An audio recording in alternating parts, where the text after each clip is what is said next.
आज की कहानी है एक ऐसी लड़की की जिसका अच्छा होना ही उसके साथ हुए इस बुरे हादसे का कारण बना। अपने सपनों को हकीकत में बदलने मुंबई आई ये लड़की पूरी दुनिया से सिर्फ ये पूछते हुए चली गई कि आखिर उसकी गलती क्या थी। ये कहानी है प्रीति राठी की। बड़ी खबर कि प्रीति राठी केस की जांच अब सीबीआई करेगी। आरोपी है, यानी कि घटना के महीने भर बाद भी पुलिस के हाथ में कुछ भी नहीं लगा है। मैं नर्स की भर्ती के लिए परीक्षा देने के लिए मुंबई गई थी। प्रीति का दिल्ली के नरेला में रहने वाली प्रीति राठी के घर एक सुबह एक लेटर आता है। इस लेटर में लिखा था कि प्रीति की नौकरी इंडियन नेवी में बतौर नर्स लग गई है और उसे 15 मई 2013 से मुंबई में अपनी ड्यूटी ज्वाइन करनी है। ये खबर सुनकर प्रीति और उसके परिवार सब प्रीति के लिए बहुत खुश थे, और हो भी क्यों न।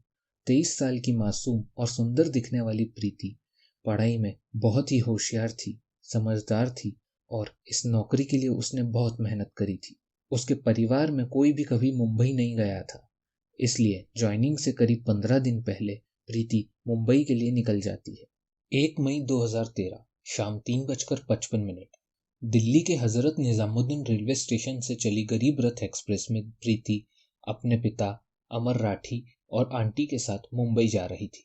इस ट्रेन में इन पर नजर रखे हुए एक शख्स और था जिसने अपने चेहरे को रुमाल से ढका हुआ था और सफेद रंग की टोपी पहनी थी और उसके हाथ में एक च्यवनप्राश का डब्बा भी था। ये शख्स प्रीति और उसके परिवार वालों से नजर बचाकर बार बार प्रीति को देख रहा, जैसे कि वो किसी मौके की तलाश में हो। ट्रेन में भीड़ बहुत ज्यादा थी। चलती ट्रेन में उसे प्रीति के पास पहुंचने का मौका नहीं मिलता और रात हो जाती है।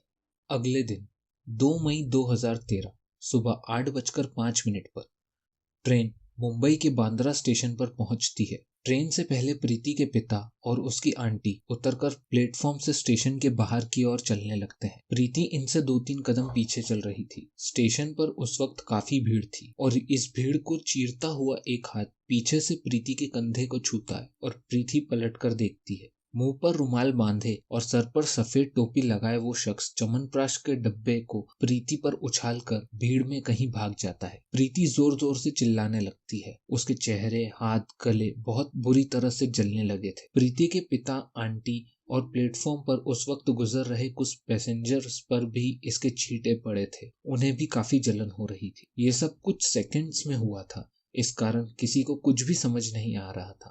प्रीति को फौरन रेलवे स्टेशन के पास एक हॉस्पिटल में ले जाया गया। उस च्यवनप्राश के डब्बे में कुछ और नहीं बल्कि सल्फ्यूरिक एसिड था।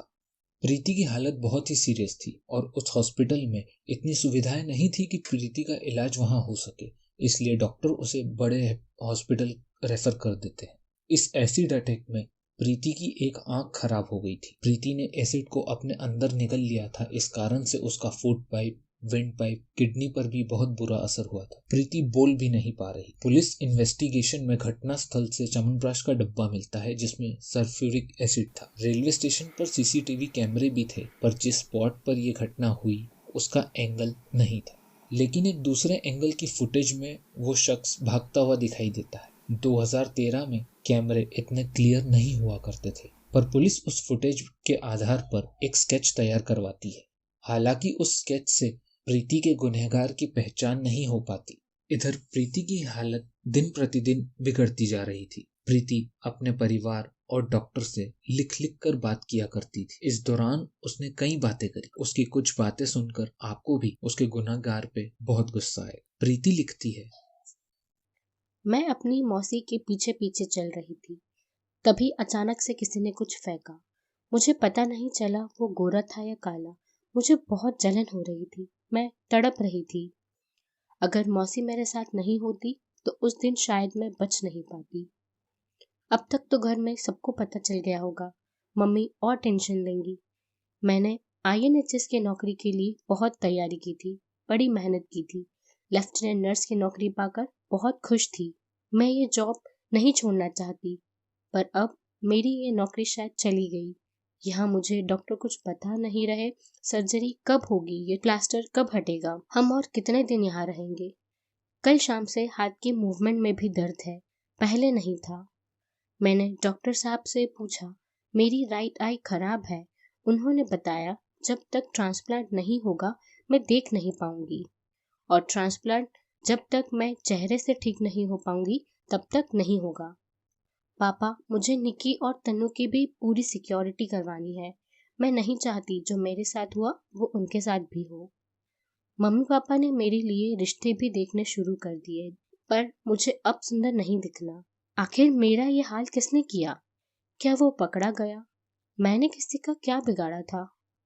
पुलिस प्रीति को सीसीटीवी की फुटेज देखकर उस पर एसिड फेंकने वाले की कदकाठी 5-5.5 फीट और उम्र 25-26 साल के लगभग बताती है और पूछती है क्या उसे किसी पर शक है। प्रीति पुलिस को ये सुनकर बताती है कि इससे उसे पवन और अंकुर पवार पर शक हो सकता है, इन्होंने ही उस पर एसिड फेंका। प्रीति के पिता का कहना था कि उन्होंने ट्रेन में ऐसा कोई व्यक्ति नहीं देखा जिस पर उन्हें शक हो। पुलिस की इन्वेस्टिगेशन में पता चलता है कि पवन घटना के वक्त दिल्ली में ही था और अंकुर के माता पिता बताते हैं कि वो हरिद्वार अपने इंटरव्यू के सिलसिले में गया हुआ था। मुंबई पुलिस को इस केस में एक तरफा प्यार का एंगल लगता है, इसलिए वो दिल्ली में प्रीति के घर के आसपास उसके फ्रेंड्स, उसके कलीग्स सबसे पूछताछ करती है, पर उन्हें कोई क्लू नहीं मिलता। इधर प्रीति की हालत बहुत बिगड़ गई थी। इस हादसे के ठीक 1 महीने बाद 1 जून 2013 को प्रीति हॉस्पिटल में अपनी आखिरी सांसें लेती है। ठीक 1 महीने बाद प्रीति अपने घर लौटती है, लेकिन इस बार वो कॉफिन में होती। मुंबई पुलिस के हाथ अब तक खाली थे। प्रीति के परिवार की रिक्वेस्ट पर यह केस अब क्राइम ब्रांच को सौंप दिया जाता है। सीबीआई पुलिस की गई इन्वेस्टिगेशन को बारीकी से देखती है और उन्हें कई जगह पर ऐसा लगता है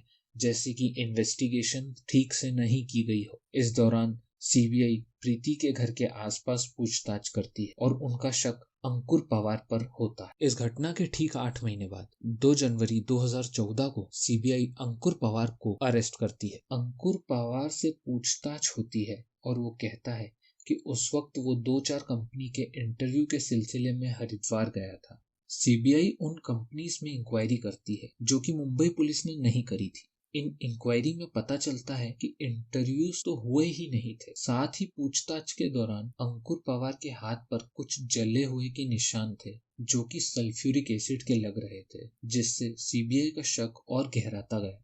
सीबीआई जब अपने तरीके से पूछताछ करती है तो अंकुर अपना गुनाह कबूल लेता है और कहता है कि बचपन से ही प्रीति के अच्छे मार्क्स के कारण उसे घर वालों के ताने सुनने पड़ते थे। उसके घर वाले उसे प्रीति से कंपेयर किया करते थे और अब नेवी में जॉब की खबर सुनकर जो उसमें जलन की भावना थी उसने आग पकड़ ली, क्योंकि अंकुर होटल मैनेजमेंट और भी कई कोर्स कर चुका था लेकिन आज तक बेरोजगार था और इसी जलन के कारण उसने इस घिनौने अपराध को अंजाम दिया। दरअसल अंकुर अपने घर से इंटरव्यू का बहाना करके एक दिन पहले ही निकल गया था। उसने दिल्ली से ही सल्फ्यूरिक एसिड को च्यवनप्राश के डब्बे में भर लिया था। प्लानिंग के अनुसार बिना ट्रेन का टिकट लिए गरीब रथ एक्सप्रेस में सवार हो गया था और घटना को अंजाम देते ही दूसरे प्लेटफॉर्म से बिना टिकट के दिल्ली के रिटर्न गाड़ी पकड़ ली थी।